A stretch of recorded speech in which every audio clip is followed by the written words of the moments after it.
Hello. I'm giving you the chapter summaries of our course book titled Foreign Trade. Now I'm going to talk about chapter 6. It's about multilateral trading system and economic integrations. In the 6th chapter of our book, we are dealing with the multilateral trading system and economic integrations. Here comes the chapter outline. We have 4 titles. The first one, Early Initiatives on the Establishment of the Multilateral Trading System. The second title, Basics and Functioning of the Multilateral Trading System. The third title, Fundamentals and Structure of the WTO or World Trade Organization. And the fourth and the last title is about economic integrations within the multilateral trading system. On the first title, which is called Early Initiatives on the Establishment of the Multilateral Trading System, we are analyzing the first steps in the establishment, or the early initiatives, first initiatives on the establishment of today's multilateral trading system. Of course, economic cooperation has been playing a substantial role in setting diplomatic relations among countries since the ancient times. And in this process, international trade has played a very dominant role during both the war and peace times. Solid base of today's multilateral trading system is the General Agreement on Tariffs and Trade, or simply GATT or GATT. World War II constitutes a landmark on the realization of the GATT. GATT is the predecessor of the World Trade Organization, or WTO.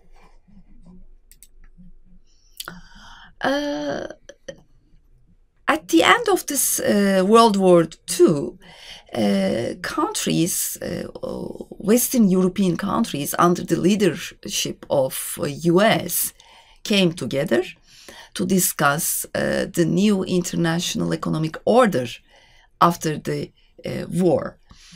They came together in Bretton Woods, and they established or decided to establish 3 institutions which are referred as Bretton Woods institutions.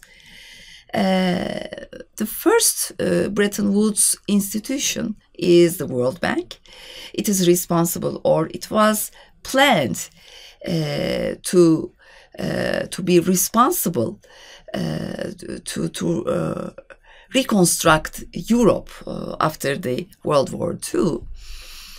So World Bank was established in this respect. And International Monetary Fund, or IMF, was established in order to manage, or in order to implement the international monetary system. And as the third component, we see GATT. Actually, the countries decided or wanted to establish an international trade organization to be responsible for the multilateral trading system, but the attempt was unsuccessful. So instead, they signed an agreement on general agreement on tariffs and trade. Regarding the basic principles of the multilateral trading system, we see 5 different basic principles which are connected with each other.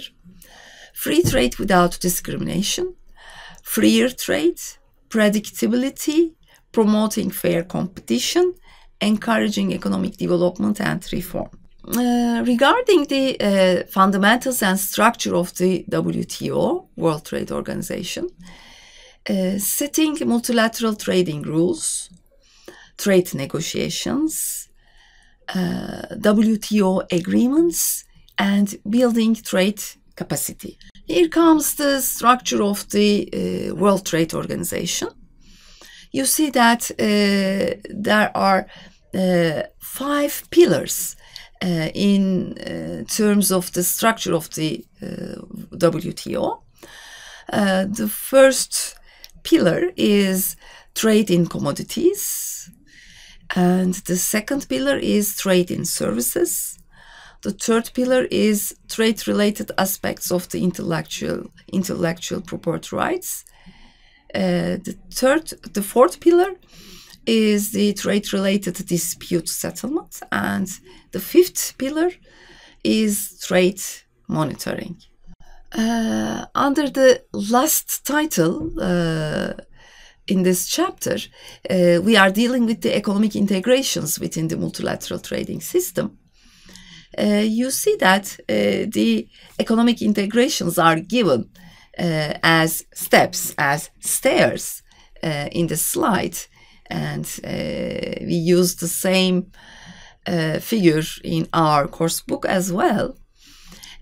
So we see the steps going through a full economic integration. The first step is preferential trade agreement. This is the loosest type of economic integration. Then comes free trade area. After free trade area, a stricter form of an economic integration is a customs union, in which there is free movement of goods. And then comes the common market. In a common market, there are 4 freedoms: free movement of goods, free movement of services, free movement of capital, and free movement of labor. And as the last and final step in the economic integration process is an economic and monetary union. In this last stage, the countries implement a common economic and monetary policy. So in other words, they lose their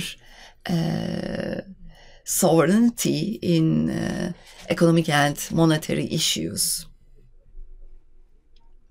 So these are the brief summary or brief notes which I can give you as a summary of the chapter. And I highly recommend you to consult to all the materials which are at your disposal. And so I'm sure that all of them will help you in your success.